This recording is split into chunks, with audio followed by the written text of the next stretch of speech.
لغمان کې د اقتصاد ریاست په هڅو د شهیدانو او معلولینو چارو ریاست تر چتر لاندې د HHRD موسسې لخوا له 1500 یتیمو ماشومانو سره د خوراکي توکو د روغتیايي کڅوړو مرستې ترسره شوې.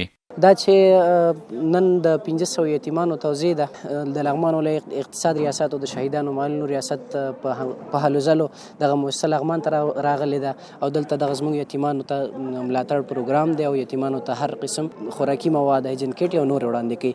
دې کې وړه شامل دي، غوړي شامل دي، بوره، وریجې چې دغه د یتیمانو مجبوریتونو ته په کتلو سره هماغه څیزونه موږ دوی ته ورکوو. بل لور ته مرسته اخیستونکي ماشومان د اسلامي امارت له مسؤلینو او اړونده موسسو څخه خوښي څرګندوي او وایي چې د اړتیا په وخت کې ورسره داسې مرستې ترسره کول تر یو حده د دوی اړتیاوې پوره کوي. د HRD موسسې څخه ډېره زیاته مننه کوم چې په سخت حالاتو کې موږ سره کومک کوي او زموږ لاسنیوی کوي. واقعا ډېر خوشحاله یو ځکه چې موږ ورته اړتیا لرو. همدغه وخت یې مرسته کوله چې موږ سره مرسته کوي. همیشه یې موږ سره مرسته کړي په سخت حالاتو کې. موږ ترې خوشحاله یو. واقعا ډېر خوشحاله یو ځکه په سختو حالاتو کې موږ سره مرسته کړې. کله موږ مجبوریت د هر رقم مرستې موږ سره کړي دي، موږ مشکلات حل کړي. موږ ډېر خوشحاله یو. راتلونکي کې غوښتنه ده چې همداسې نور راتلونکي اولادونه یې چې یتیمان یې هغوی سره مرستې وکړي، د زده کړو زمینه مساعده کړي، زده کړې وکړي.